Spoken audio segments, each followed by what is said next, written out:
Alright, my name's Moonlands, and welcome to Mmmcast, the ventilation shaft.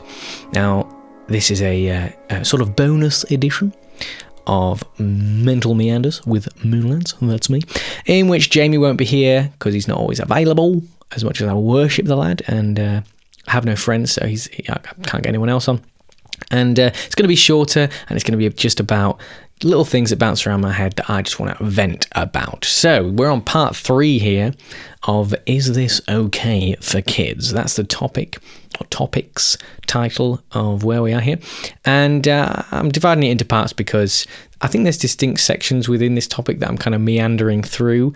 And there's a lot to unpack. So the opening statement I made in part 1 was that Transformers is insanely violent if it were humans in place of the robots undergoing that violence, because it's amazing the graphic detail they go into and the different brutalities that we witness the robots undergoing. And if it was humans in that position, it would definitely be an 18. And the perspective I put to you is, imagine if there's a race of Autobots or some other sentient robots. If they came to Earth and they saw us showing us kids, this thing, they'd be like, sorry, you show this to your kids, So that's where we are with it. And in the first part, I quickly went through, not that quickly. I'm trying to speed up the recapping here because this is part 3 now. I keep recapping everything. I went through where I'm coming from in terms of this not being intended to be about censorship or free speech. It's just a discussion about what we think is okay for kids to watch and why, and the various thought experiments that come with that. But I do recognise there is a connection to the free speech and the overarching laws and stuff. And in the first part, I talked about how it doesn't need to be Optimus Prime or some robots coming from another planet evaluating what we've got here. It could be artificial intelligence or computer beings that we create that could be the problem with it, that could be concerned about it. And I went on to detail why I think that it's not that far away from us now. It's not that crazy a thought to think, and that we could already have intelligence possibly on the internet that's seeped in, that's self-learning, that is already evaluating us humans, and it's not impressed. And part 2, I went into loads of the examples from Transformers where I detail just how brutal it is, and where the BBFC, the British Board of Film Classification, stands on 12 violence suitable for 12-year-olds and violence suitable for 15s, and talked about how Transformers is clearly outside of that, and what justifications would we need to allow certain violent things to be seen.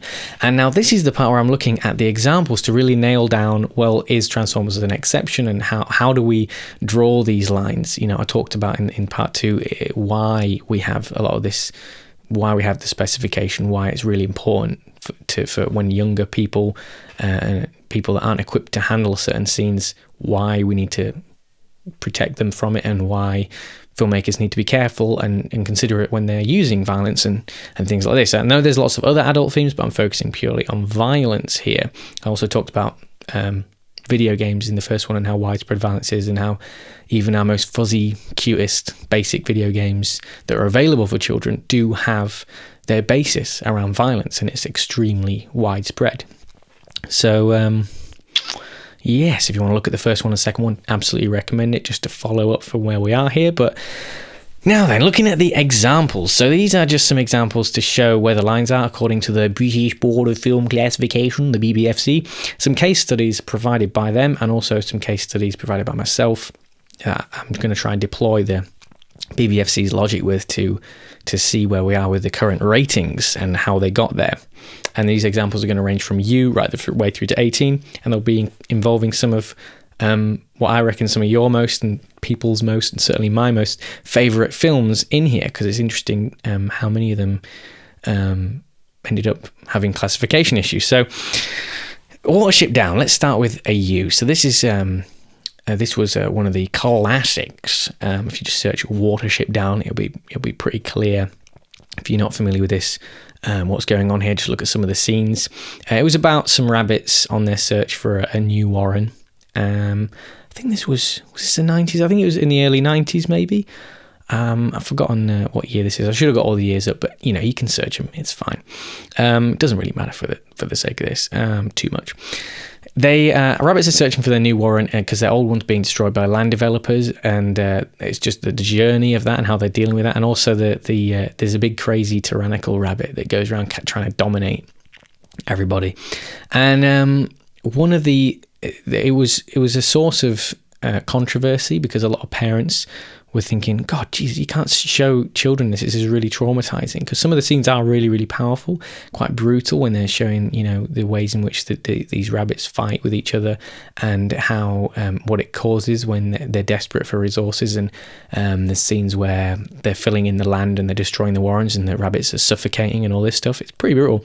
But ultimately, the BBFC, the critics, they said the animation removes the realistic gory horror in the occasional scenes of violence and bloodshed, and we felt that while the film may move children emotionally during the film's duration, it could not seriously trouble them once the spell of the story is broken, and that a U certificate was therefore quite appropriate. U just means universal. So, do I really think that Transformers, by contrast, would trouble a 12-year-old once the spell is broken? Not really, no. But I think the issue is more to do with letting younger people watch something like Transformers, and the violence that is, it's more complex, more about normalization of violence, and to do with really respecting and understanding the life involved, and dealing with things with reverent care, as was one of the terms that they used in the analysis for Watership Down, was the fact that they're dealt with the violence with reverent care, which I thought was very useful and interesting. And the removal of the realistic gore, which certainly is not present in Transformers. It's extremely deliberately realistic. That's part of the pull of it. It's quite amazing to see the visuals and imagine, like, wow, this looks like it could be reality. It's set in the modern day, and the young lad in it is quite easily relatable to. He's a young kid, and how we do these things and how we go about this is kind of the important thing that I'll come back to. So, Watership Down, a good non-human example. There's animals in here, but they're treated with dignity and respect and care, and so is the audience. So, I don't know if I could say the same about Transformers. Lion King. Here we go, the next example. Now, examiners considered... whenever I do this voice, it means I'm quoting from the BBFC rules here. Lion King is famously a universal, of course. They're doing a remake. If you don't know the Lion King, sort your life out. Whether the film should be classified PG for its intensity or more violent sequences, but ultimately... the examiners considered whether the film should be blah, blah, blah, blah, but ultimately considered that these aspects of the film were contained within a strongly moral context, and where good ultimately trumps over evil. There are also long sequences of relief in the film, where Simba lives happily with Pumbaa, the warthog, and Timon the meerkat, learning their no worries life motto. Excellent stuff, excellent. So that's what they had to say about the Lion King in general, and they went to town on certain scenes as well. So spoiler alert, Mufasa's death. Emotionally, this is what they said. Emotionally, this is powerful. Son sees father murdered. However, there is no blood drawn, and when Simba goes to the dead body, it's still whole. The expression on Mufasa's face is peaceful. He seems to be sleeping, and the scene recalls the earlier scene where Simba has woken Mufasa from his sleep. Although this would upset a child, the emotion it pulls on, sympathy, loss, are in themselves not bad. Having a feeling is presumably good, and the whole Disney ethos is racked up in this movie to reassure children that things will work out. The recovery of life, the discovery of good, according to the Book of Disney. That's actually, they bracketed that in the actual comments here, is all the stronger because of the emotional investment made in Mufasa. The fairy tale is as learning the hard facts of life, and Dad will die, I'm quoting verbatim here, they've put this in like little air quotes, is one of the fundamentals that gets learned sooner or later. So they talk about other scary scenes with Simba where he fights Scar, and they talk about how scary and intense it is. Now, just pause with me for a second. Just take that in. So it's about his body's whole, he's peaceful, there's no blood drawn, all this kind of stuff, right? And they talk about how scary and intense other things are, and they say, kids have great big scary emotions of their own. They desire to kill, brackets, and fear of being killed being one of them.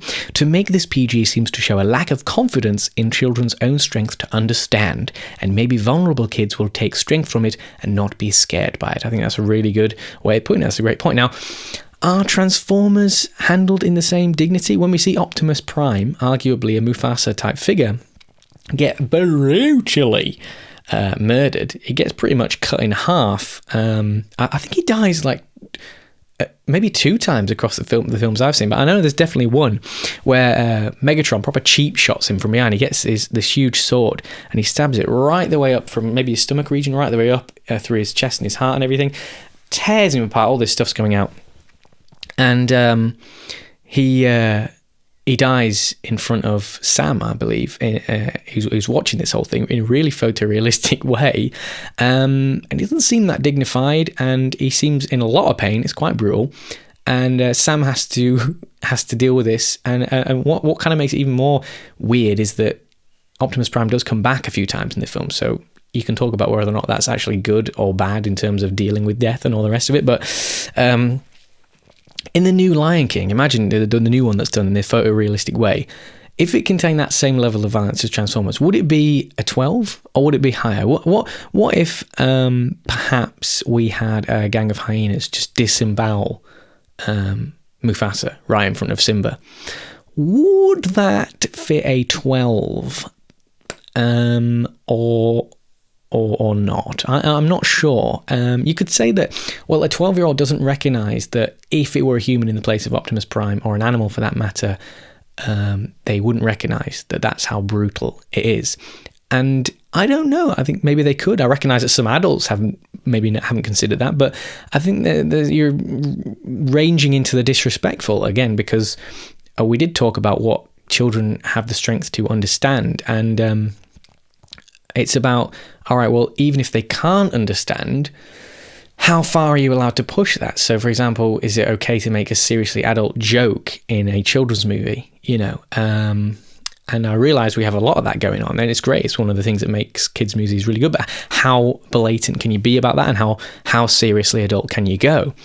Can you make jokes about substance abuse, for example, in a really detailed way? And this is where I come to the example of SpongeBob. Now, as opposed to the Transformers, where I don't think it works, I don't think you can get away with it, especially if we have this world where we do have, robots or machines or computers coexisting with us.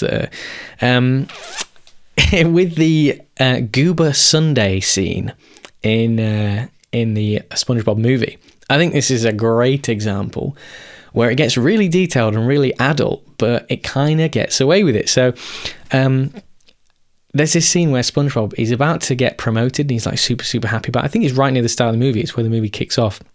SpongeBob's absolutely loving it. He's all excited, and it turns out he doesn't get it. And he's so depressed because this is what his life's been looking forward to. And he gets really, really down. It's weird seeing SpongeBob so down because he's always so happy. And he goes to the bar, and he goes and sort of cries, and Patrick comes over and tries to comfort him. And Patrick goes, if you're not familiar with SpongeBob, I don't know what you're doing with your life, by the way, but SpongeBob's a little sponge that lives under the sea. It's in the theme tune, just look it up. And his best mate's a starfish called Patrick, and he's living under the sea, and he's crying at the bar because he's not got his promotion, and Patrick orders a Goober Sundae. Now, the Goofy Goober is like a key character in the SpongeBob series that I don't have time to explain here, but they get this massive ice cream sundae, or what we can believe to be an ice cream sundae, however that works under the ocean. And SpongeBob sees Patrick get it, and he's like, "Oh, I want one of them," because it immediately perks him up. And he goes, starts to get all. The implication for a child, I guess, would be that he's going sugar crazy, because they get more and more, and he gets more and more hyped up. And what we can see as an adult, is he's going through the different stages of basically drunkenness and sort of drug abuse in a way. He gets tipsy and he's all kind of leery and happy, and then he gets sort of a bit more delirious. He starts slurring, and then he gets sort of angry. And then the way that it kind of communicates this is the different ways in which he shouts at the waiter to get him more Goober Sundays. Both of them, Patrick and SpongeBob, they just sort of, waiter, like this. They're just getting more and more wacky, and they're getting more and more messy with the Goober Sundays. They're just smashing through it. They don't care. It's going everywhere. And they end up singing songs and getting on the stage in the bar and singing along with this big stuffed Goofy Goober mascot. And I think at this point the bar's like empty. It's just fully showing them on a complete evening of debauchery, and as a kid it just looks hilarious because they're just being absolute maniacs, and it's just all sort of lighthearted and silly. But as an adult you can really see the substance abuse, you can really see the parallels, and they end up literally falling unconscious from singing this song.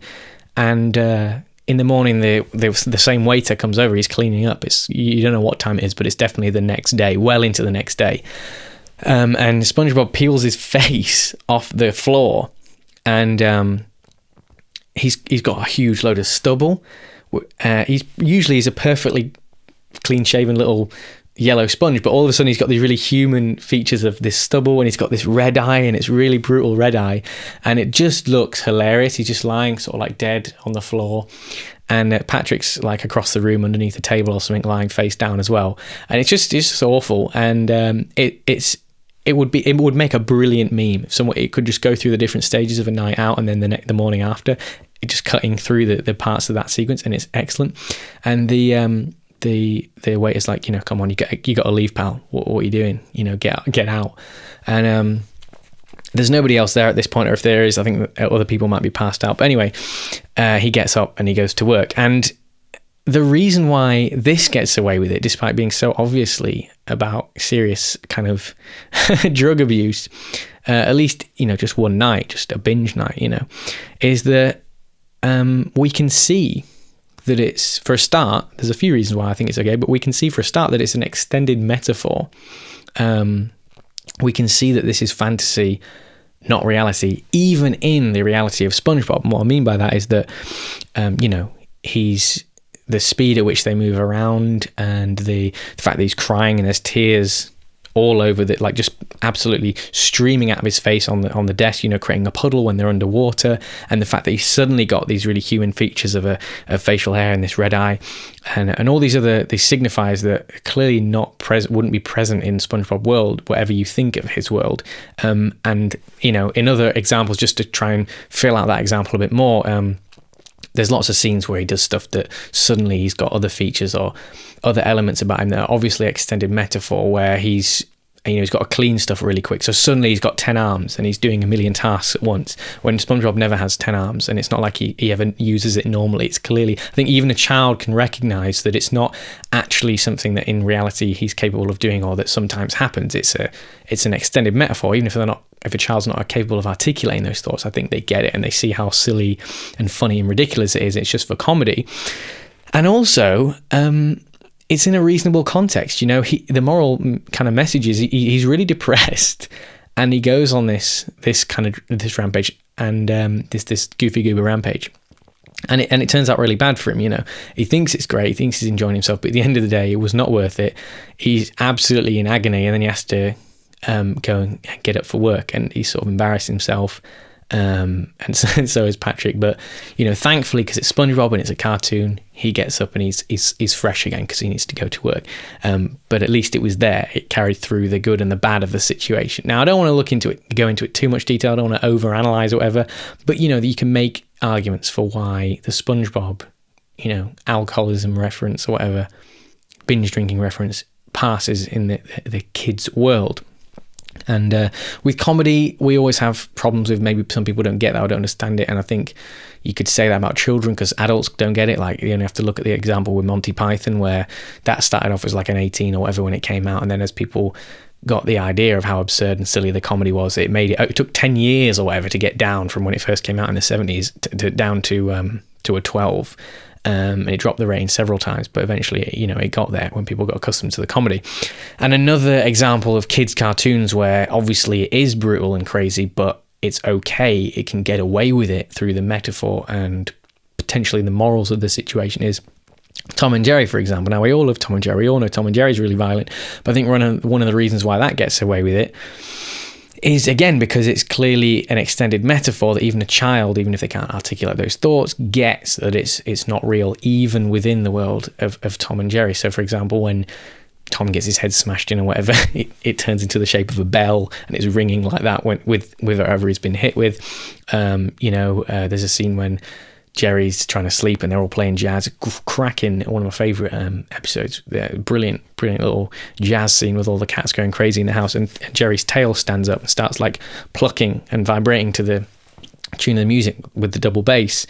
And there's scenes where Tom goes running, sprinting after Jerry or whatever, and he just smashes into some Venetian blinds because he's trying to run out the window and catch him, and the blinds come down and he hits the blinds and it chops him through the blinds all into clear division. So he gets completely, decimated by the blinds, but there's no blood and it's totally clear and it's clean. And it's obvious that that's not what's actually happened even in the world of Tom and Jerry, I would argue. And I think I would argue a child could understand that too, that it's just for the sake of the comedy extending that metaphor. And we know that every scene he's back and he's okay, and so is Jerry. And it's just it's a comedy bending of the fantasy, So I think that's why some of these cartoons get away with it.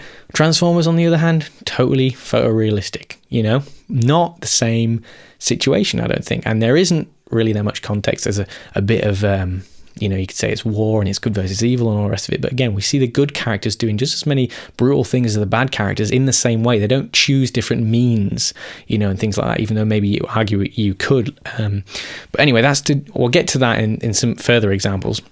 And just before we take a little pause, a little break here, I think, just want to cap off with my final example, universal example. Now, we talk about the right of children to experience certain contents, and Labyrinth is a good example of this. So Labyrinth is a movie where it's got David Bowie in it, and this girl has her baby sister's taken away by the Goblin King. She has to go into this weird fantasy world to get him back and all that, and she encounters all this horrible stuff, and it's spooky and it's scary. And one of the things that so by the way, SpongeBob, Monty Python and Tom and Jerry, they were my examples, but we're back to a little quote from the British Board of the Film Classification. And they said about Labyrinth, because there were some questions as to whether or not it should be a PG or whatever. Although spooky, we have never denied children the right to be deliriously scared. And there's other reasons why they thought it was okay, but it doesn't really, it's not too necessary to go into. But I actually think that's a really good point. However, Labyrinth should be an 18, and if you've seen it, you'll know exactly why.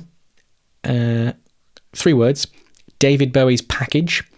If you've not seen it, you don't know what I'm talking about. If you've seen it, you know exactly what I'm talking about. That is not okay for kids.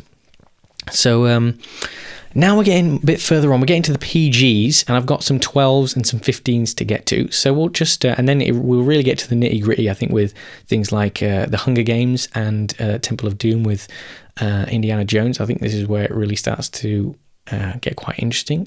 I rather like it. So that's where we're going to go to in just a second. So let me just have a quick cut here.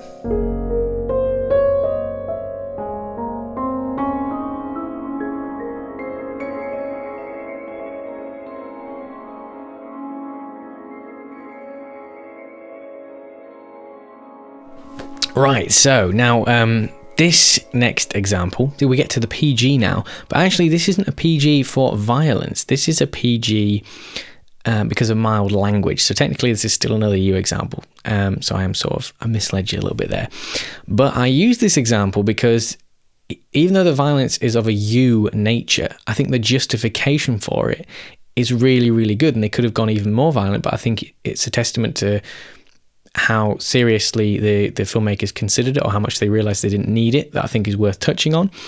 And I think if anyone's going to talk about war and conflict and the philosophy or politics or practicality of these kinds of issues in movies to justify violence, I think this has got better justification, and you'll learn a lot more about any of this than watching any of the Marvel movies or Transformers or indeed actual war movies when you watch this. Now this movie is called Ants, and I believe it's pronounced Ants. It's spelled ANTZ, and the main character is called Z.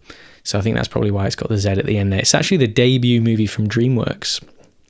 DreamWorks, obviously the famed rival to Disney and all the rest of it. They'd done Shrek and whatnot. I think this was 1998 this came out. This was one of my favourite movies as a kid, and I still like it now. I really want to watch it again, actually. And I'm going to go into the plot here because it's funny, and it's a great demonstration of why the violence is justified. So, and then I'm going to try and tie this back to things like Transformers. So, this is a kids movie, a Universal movie, right? And I just want to say, this is a bit of a fascist nightmare. So if you're a fascist, you're going to be provoked and incensed watching this. I'm not sure why you're watching my content, but there you go. So children these days would call this triggered. You're about to be triggered, okay? So General Mandible, he's a bit of a Darwinist. He's the main he's the main antagonist, the main villain in this, and he's an army, he's the controller of the army, bit of a Darwinist, and he wants to purge the colony of the weak. And he keeps moving, he keeps this to himself, but he basically wants to purge the colony, the ant colony of the weak, and move on with his perfect race, his perfect ant race. And he keeps this to himself and his loyal followers, who he's sort of gathering and increasing in numbers. So he uses the main worker population to actually build a tunnel that will end up facilitating their death, the actual worker population's death. The main population will end up killing themselves by building this tunnel, because it leads to a lake, which is basically a puddle in the actual in our world, because it's set in our world basically, but it's at the ant level, and because they'll drown in this tunnel. That's how he sort of set the whole system up, but they don't realize that that's what they're actually building. They're building their own fate, and General Mandible keeps them in the dark. He keeps them ignorant, and he keeps them working for him by using propaganda and using the general. He's not in charge, by the way. He's just the military head, but the Queen is in charge. But he's sort of got his grubby little fingers into the whole situation, and he's using propaganda and using the general population's desire for conformity and traditional structure to oppress and indoctrinate them into accepting that that's where their place is in society, and they shouldn't be individuals, and they need to respect the norms and whatnot. And there are workers and there are warriors, and there's no exceptions. All right, and the mantra that they keep repeating in it is that the life of an individual ant does not matter, only the colony. It's all about for the good of the colony, and the colony really just means it's even less than that, because it's actually Mandible's perfect colony. So it's an even smaller percent of what's the actual living ants that matter. And so he creates his propaganda, and he convinces the queen ant that there's this termite threat that he's going to. So he has to send the army that's loyal to the queen. Obviously, he knows what's going on. He's sort of marked everybody out, and he sends the army that's loyal to the queen on basically a suicide mission. So this is not just in kind of regular war where it's not just about conquering good, conquering evil, or having some sort of honourable practice. We have the young lads going over the top, just being cannon fodder and everything. This is beyond that even. This is an eradication of his own population. And so he does this so that he can overthrow the queen with the remaining population that are all his cronies. He just wants to basically stage a coup, and seize control of everything. And it shows the naivety of the workers and the soldiers right up to the point that they go into battle. They're all marching and singing proudly, and the commander is saying, the life of an individual ant doesn't matter. Remember, this is for the colony, the good of the colony. And they're all going to be like, they're all just marching, going, yeah, this is great. This is what it's all about. And Z, our main character, is caught up in all this. And he goes in, he meets this general called Barbatus. And this army general, he's with him, and he seems like a really chill guy. He's really switched on, and he kind of thinks that Z's just joking because he didn't mean to be here. I'm not going to go into the details of why he ended up on the front lines, but he meets this Barbados guy, seems switched on, and you feel like he's in safe hands, and you think, oh, maybe this is going to work out. And when they get there, they're all thinking, oh, this is all great, this is what it's all about, singing into battle. They get there, and it is like watching D-Day. It is Saving Private Ryan times a million. It is absolute massacre, and the vast majority of the ants clearly aren't ready at all. They don't really have much to show for it. They're outmatched. They know that, but they didn't realize quite how bad it is. They achieve the brutality of the battle without showing very much at all. They do a lot with sounds. They show some things, and they do a lot with shadows and stuff. And the aftermath is really where it amazingly sort of sets in. But they show, kind of how brutal it is with really quick sort of clips. And Z gets lost, so he manages to end up underground or something. He falls down a hole and he gets sort of protected by the whole thing. Just complete flukes his way through it, which obviously isn't realistic, but that's kind of the point. We just need to see him sort of get through and then look at it at the end. And he looks at the aftermath, and it shows loads of slow, quiet shots of the battlefield. And it does look like something out of it looks like something out of some of our legit sort of war movies that we see. There's just bodies absolutely everywhere. It's just grim, and it's completely silent as well. So I think there might be some music, I'm not sure, but it's really quiet and it lingers on it, and then there's some, to sort of break this up in a way, there's some sort of black comedy tied with a really good clear message. So Z's walking around the battlefield. He comes back out after it's all happened, and from his underground, or the little tree root he got stuck under or whatever.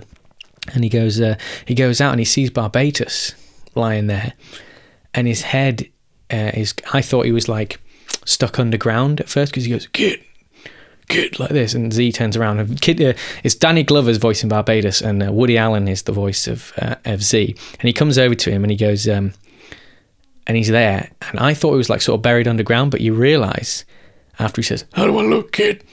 He picks his head up, and you realise, oh my God, he is actually completely, torn apart. So all that's left is his head.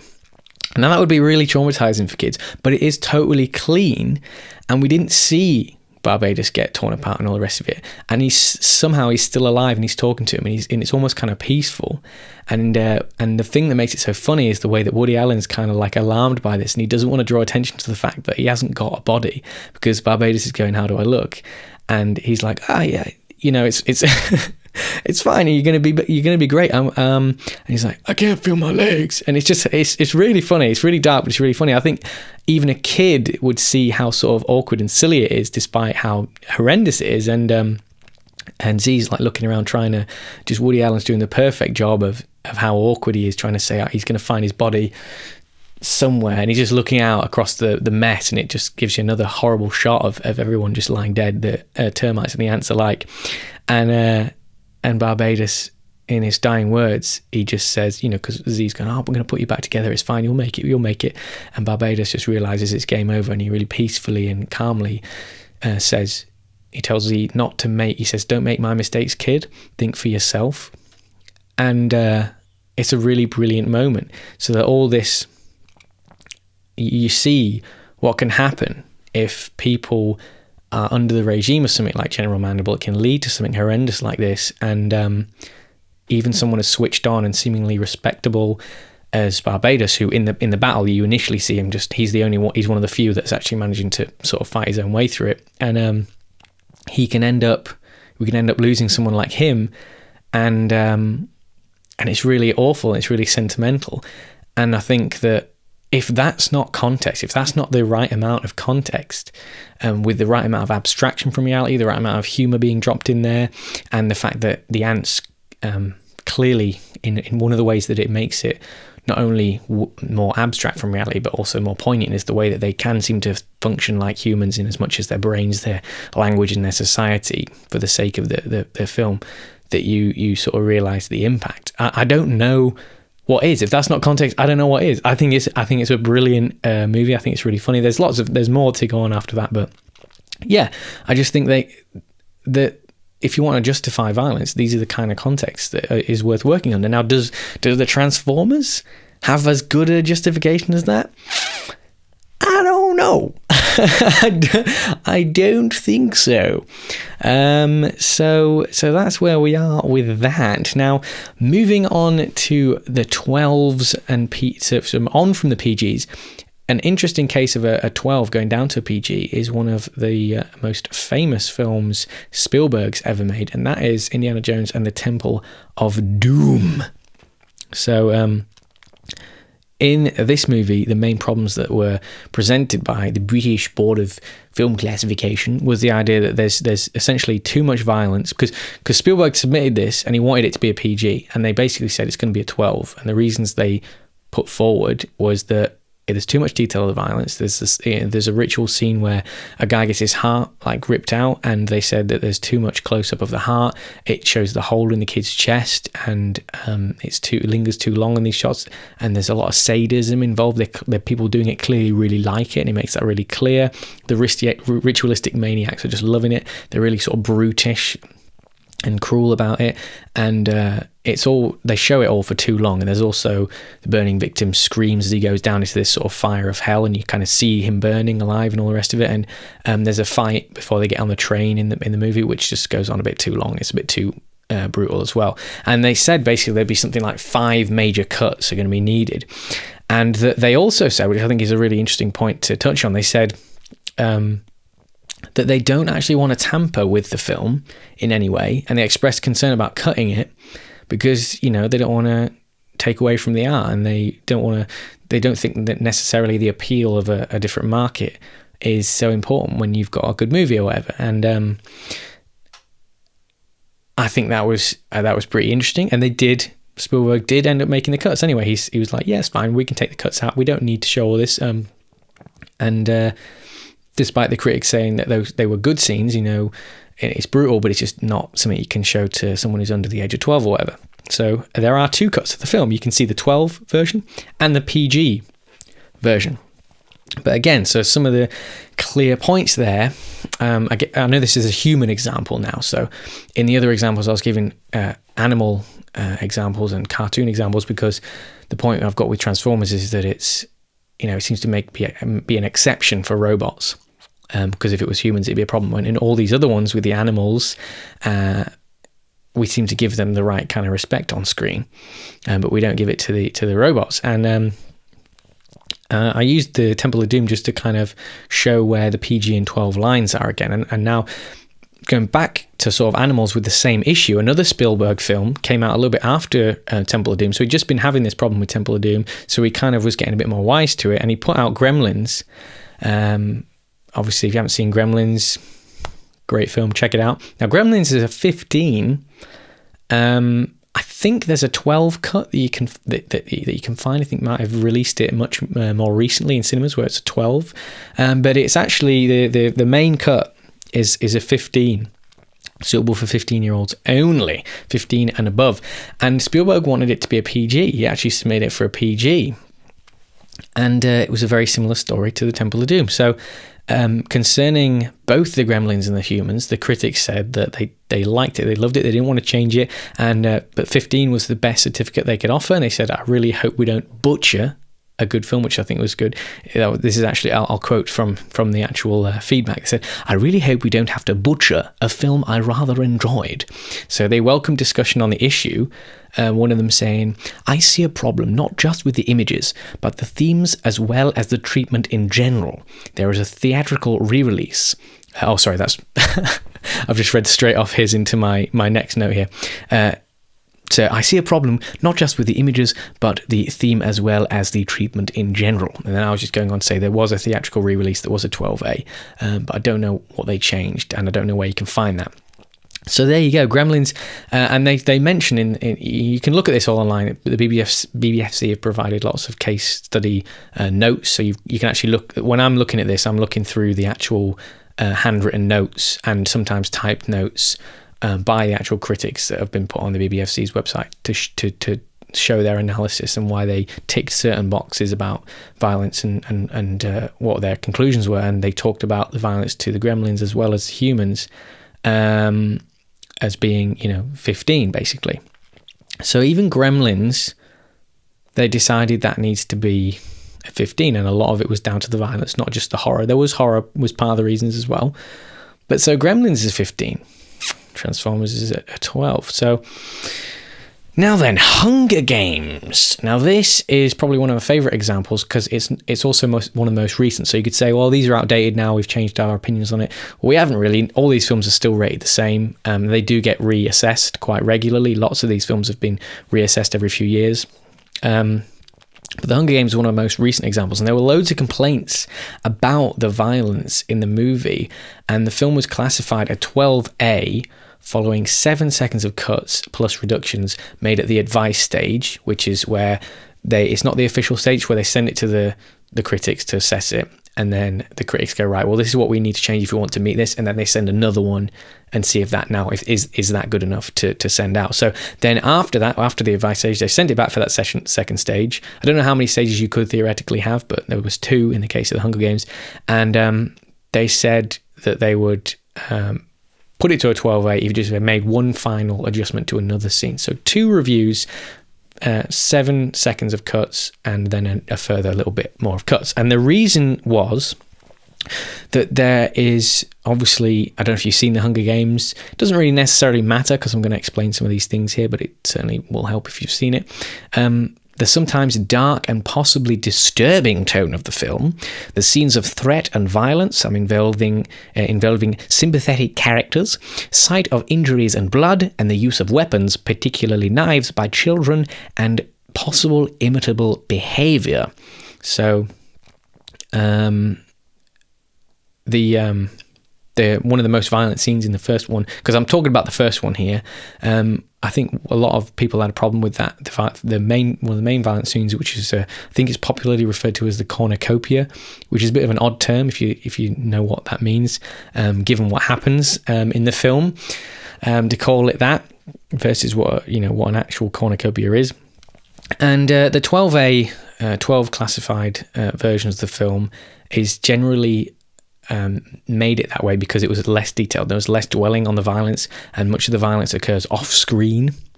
There is still a lot on screen, don't get me wrong, but the more threatening sequences are broken up by other material and they're not individually sustained. So, and one of the things the BBFC noted was the story has some similarities to The Lord of the Flies, which also features violence between young people and which is taught in schools, which is a very good point. There's a lot to learn from Lord of the Flies. It's taught for a good reason. At 12A and 12, mature themes are acceptable, but their treatment must be appropriate for young teenagers. The futuristic and fantastical nature of the setting distances the sense of threat from reality, and young teenagers are likely to understand that the film, like the novel, is a critique of violence and a critique of media manipulation, which they will be familiar with from reality TV. And they give on a few examples. It's a really good detailed analysis of the Hunger Games if you look on BBFC's website about it.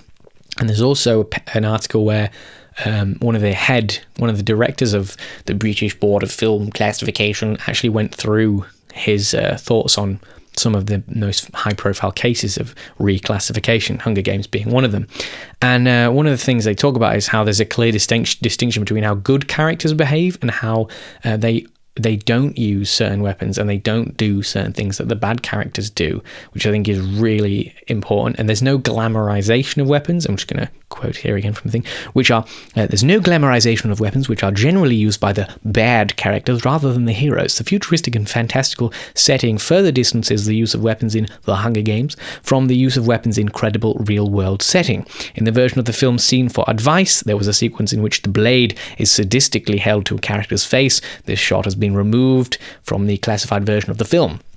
So this film went through a lot of monitoring before it got to the screen, and they had to call in their advisory panel for children's viewing, the APCV, a bunch of experts to discuss the Hunger Games as a 12A, and they saw all the film, including the cut-out footage, and they basically agreed that it needed to be a 12A with those cuts. And they said that the classic fairy tale narrative tropes, clear moral messages, and strong central female character, the members thought that a 12A certificate appropriate and useful, and considered children in this age group would already possess some awareness of the film's debates on violence and media and manipulation. And indeed, many would be aware of the actual books upon which the film is based when asked their view on whether the cuts of more violent scenes sanitized the film's violence, as some critics had of the edits had claimed. The panel concluded that what remained in the film was sufficiently aversive to convey the horror of the situation. So, and yeah, you should definitely read about that. Pretty clear breakdown of why that works. So there is some really horrendous scenes in it, but there's a real good distinction. The violence is actually there for probably one of the best reasons you can have violence, to critique violence and the media, which is kind of one of the things I'm trying to do with this. Now, I'm not saying that The Hunger Games is some sort of awesome movie as a result of this, or that it's a movie that's great in general. This is not a review. I'm just saying that the reasons behind this are some of the most important reasons that we should take forward. And if we factor Transformers in there, does it meet the same standards? I don't know. Ask yourself that. If it was, not just if it was humans, but even though it's robots, even if we don't have sentient robots or any kind of thing like this, or that it wouldn't ever hurt a robot's feelings, what is it saying to younger children thinking about it and watching it about this level of violence? Do the good characters behave as morally as they should, given the level of violent detail? Do we need to show all this? Does it glorify violence? Hell yes, it does. Does it put things in a context where we can appreciate that in that world even it's justified, let alone our own, which it clearly is trying to be. It's clearly trying to be set in the day. I think it's really interesting. I think it's very interesting indeed. I think it's a real problem. I just really think we need to think about this. If we created these robots that are looking at our civilization, they would have a seriously concerning view of how we treat violence on TV. Just because it's not humans doesn't mean that it's not really violent, and we should consider how our children look at these things.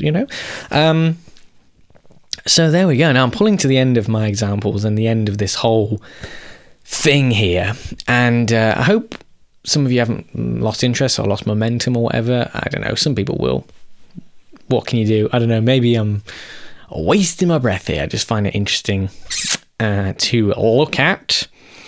And so that's a 12. That's a 12. That's basically from a 15 down to a 12 for a children's movie, essentially, in a futuristic setting. And the subjects are humans, not robots. But I think it says a lot about where we are here. Now, I'm just going to go quickly to an 18. Just quickly rattle through that. And then I'm going to wrap up. So give me a quick sec.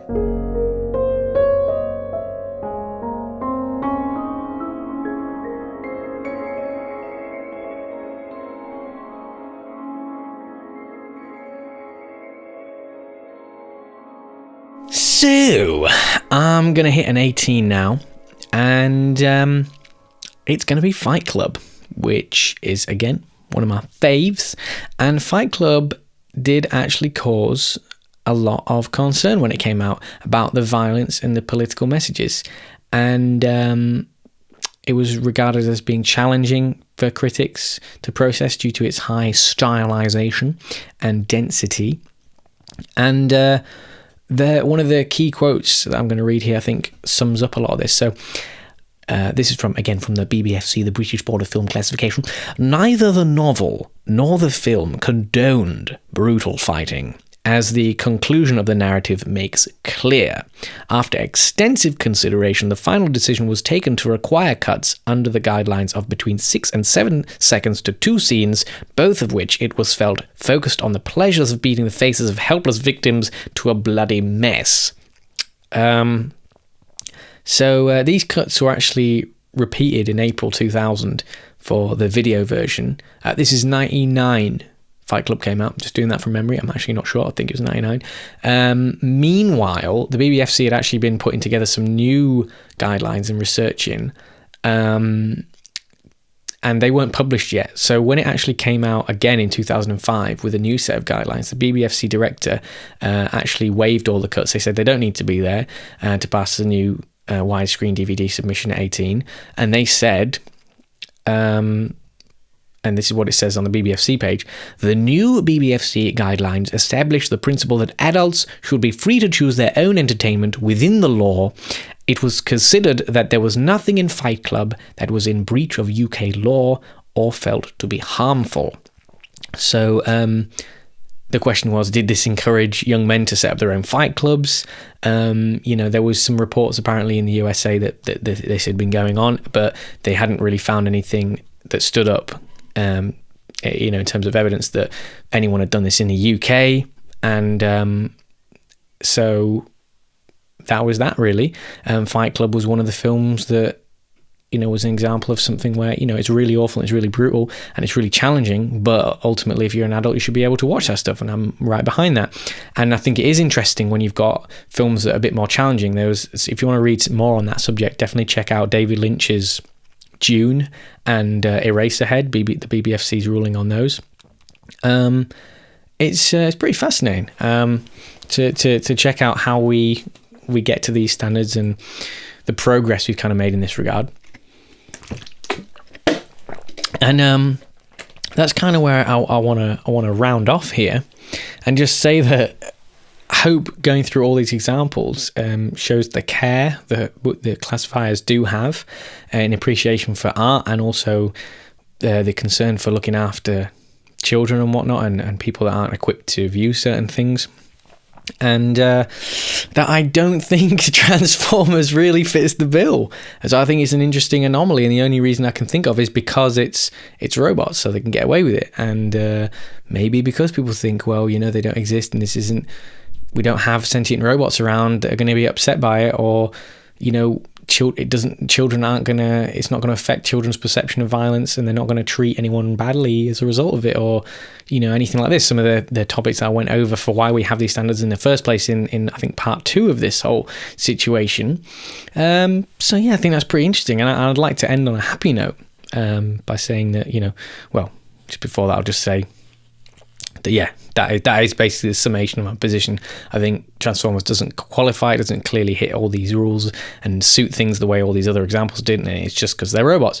My happy ending would be about dealing with adult subjects in kids' movies again, and one of my favourite examples of this is in one of my favourite movies, and I think probably one of a lot of other people's favourite movies, and that is Toy Story, the very first Toy Story, which I can't remember the year it came out. Is it 94? I don't know. I'm sorry. I can't remember. Just check it out. Who cares? It doesn't matter. Pixar's classic. And this is to do with Buzz Lightyear. So there's a brilliant scene where Buzz Lightyear, because the whole film, like for a good period, is all about Buzz Lightyear, how he thinks he's a superhero, basically. He thinks he can fly and he can do all these awesome things, and it's great.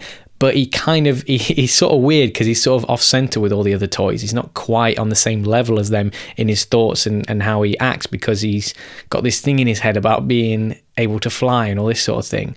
And all the other toys love him and they think he's great, but he's sort of got his mind set on Zurg and all this other kind of weird stuff. He's not quite grounded in reality because he thinks his reality is the same as everybody else's, when in a way it's not, because he doesn't realize that he's a toy. And there's some sort of thing where that's bad for him. He couldn't ever possibly conceive of himself as a toy, because that's not what he is. He's more than a toy, you know what I mean? There's somehow something less good about being a toy. In the same way that just being human is somehow less good than being superhuman in our world. We can't all be superheroes, but we'd love to be able to think we are. And there's a scene where he realizes this, and he sees an advert for himself on TV, and he discovers that, wait, hold on a minute, he might be a toy. This is advertising for him, and there's a million other Buzz Lightyears just like him, and they can all supposedly fly, and it all says that he can't actually fly because the text comes up on screen. It explains to him, he basically has it shoved in his face, here, look, you are a toy, you can't fly. And he's like, what? And the music is absolutely fantastic, because Randy Newman plays into this with the lyrics, and he goes, no, it can't be true. I could fly if I wanted to. This is my Randy Newman impression. Like a bird in the sky, I believe I can fly. I can fly. So he goes and throws himself off the stairs. He goes and just launches himself off a staircase, and it kind of looks like he's going to do it. And the music's soaring, and he actually sees the light from the window as he reaches the peak of his flight. The music's soaring, he's going towards the light. It's brilliant. And then it all just falls away, and the music falls away, and it changes, and as he falls away from the light, he falls into the darkness, and instead of looking at him from above and to the side, we're looking from him above, from looking underneath him and for the side, we're now looking on top of him as he falls into the darkness, into the quiet and the gloom, and the whole perspective, our perspective as an audience and his perspective as a toy totally changes. And then we hit when the camera kind of just goes back to a normal view where he just hits the ground and he breaks apart and his arm comes off, and it's just like, holy crap, we're suddenly grounded in reality, and it is awful. Now, as a kid, that's pretty disturbing, because you're just thinking, man, poor Buzz Lightyear, he thought he could fly, and now he can't. That's bad, isn't it? He is a toy, though. We knew that. You accept as a child that it's a really big deal, it's a problem, but as an adult, this is you really appreciate how intense this is, man. This whole world has come crashing down around this fella. It's like losing your religion or something like this. It's like all this time he was a Christian or something, and then you realize God wasn't real or something like this, and that he's going to die, and all these weird things, and that somehow life's never going to be the same, and it's not going to be as good. And the music repeats this, again in the lyrics, and it goes, and I will go sailing no more. And it's like, geez, Randy, that's heavy, all right? And it's true, he can't. He's not going to go flying in the way that he thought he could. But as we see Buzz's rocky road to discovery of this really intense. Now, I just want to point out as well, like, obviously that's really heavy, but a child can't accept the depth of the concept, but they can appreciate it to a good degree. And we're not sort of disrespecting the child by showing them something as serious as that as an adult, because it's not as brutal as something that a child shouldn't be exposed to in a certain way. And as they are an adult, they can appreciate it and actually respect the fact that they were shown that as a child, not think, oh, I was mugged off as a kid because I didn't get this, and we see the little scene where he kind of had this breakdown. He has a full-on mental breakdown. We get the idea when he's having this mad tea party with all these other little toys with his one arm, and it's just awful. It's hilarious, but it's awful. And we do kind of get the seriousness of how he has to pick up the pieces, and he has a full-on breakdown, and having the toys around him that love him and care about him manage to drag him back to reality. And he's just thinking, well, this is worthless. What's the point? I'm not good enough anymore. I'm not human. I can't function like I thought I could. Sorry, I'm not a superhero. I'm not a super toy. I'm not a live thing. I'm a toy. I'm just made by someone. I'm just another product, And we realize that he does kind of recover. He does get back on track, and he sort of finds a purpose, because he thinks he's got no purpose. He thinks he's got no meaning in life. Like a lot of people think they have no meaning in life, and Buzz generates his own kind of meaning through the story that we see with the rest of the toys, and he develops this purpose, this passage in life, through the values of friendship that he gains, and love and selflessness, and all these brilliant things.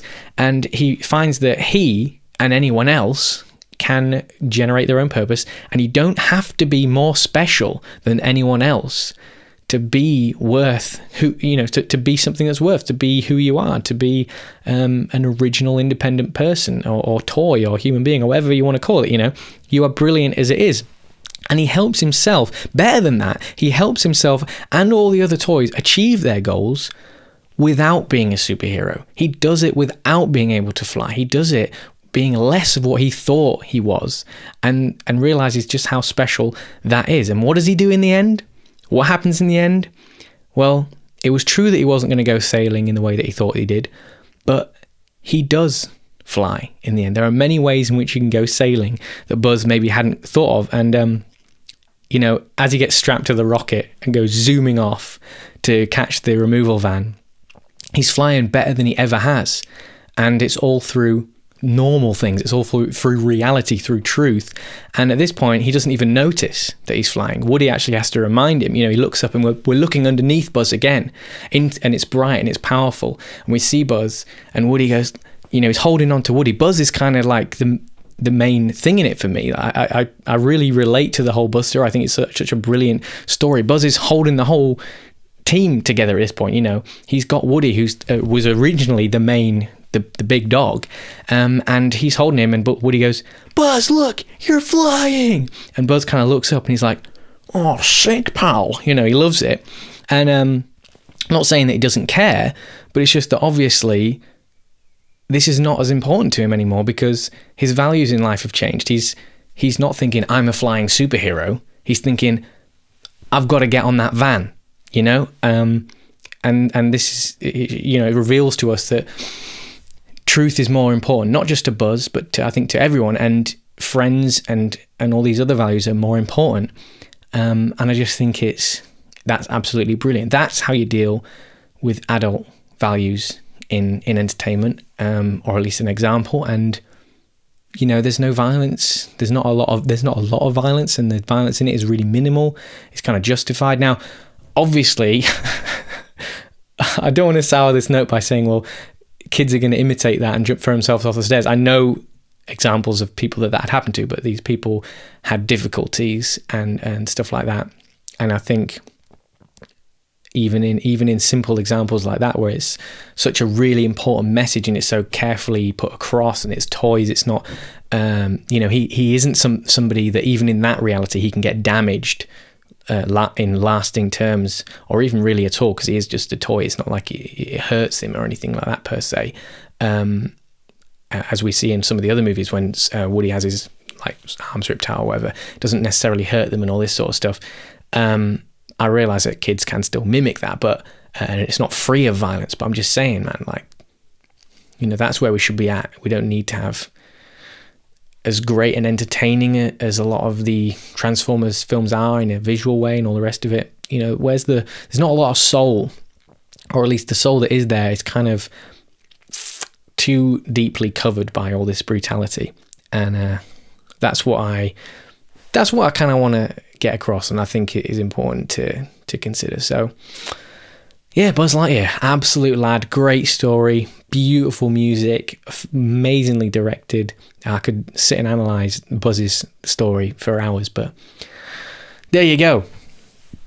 That's where we come to an end with this this whole tirade. I hope you enjoyed it. I hope you liked it. I hope you maybe learn something from it. I hope you've got some thoughts of your own and you're ready to put me in my place and tell me how stupid I was to go into a big rant about all this stuff and how I'm overthinking everything or whatever it is, you know. But yeah, maybe we need to see a bit of a change, or perhaps reevaluate violent norms in society or whatever. Let's leave it there. And I had fun thinking about this, talking about this. I hope this has helped me. You know, I hope I've kind of got thoughts out there and put them down so I can sort of forget about them, you know, kind of move on because it's there. And maybe this is cathartic for other people. But yeah, so I'll do some more of these ventilation shafts because it just helps me get my thoughts out. It helps me move on with ideas and things that just, because you know, when you just get stuff and it's just buzzing around, like there's just a million and one things here and I don't know how to get them out. I don't know how, it's kind of like therapy for me, you know. So yeah, there you go. Leave a like if you liked it, subscribe if you want to, and thanks for watching. I'll see you in the next one.